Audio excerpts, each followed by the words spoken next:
uyda mana shunaqa holat qilsa bo'ladi. Stul qo'yib mana qilishga yotamiz. Xo'sh, oyog'imizni o'tkazamiz. Daklashkani belimizni oxirgi umurtqasiga, ya'ni S1 sohasiga qo'yib olamiz mana. O'shanda dumlamiz tepada turadi va umurtqamiz mana. Voy. Neza. Bu grijani yaxshi so'riltiradi, bel muskullarini kuchaytiradi. Yaponiyada buni tekis yerda qilishadi. Adashmasam qanaqadir baliq nomi bilan qilinadigan usul edi, lekin kayf beryapti belga. Mazza, belingizni cho'zadi bu.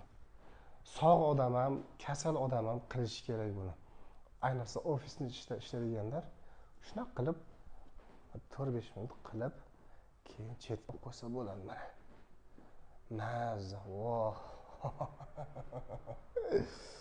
Alhamdulillah.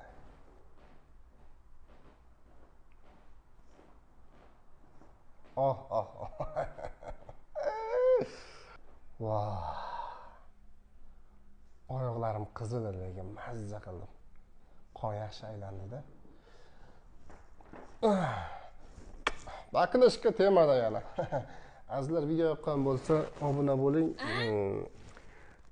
like bosing. Bundan ham foydali videolar balki siz uchun chiqib qolar profilimda.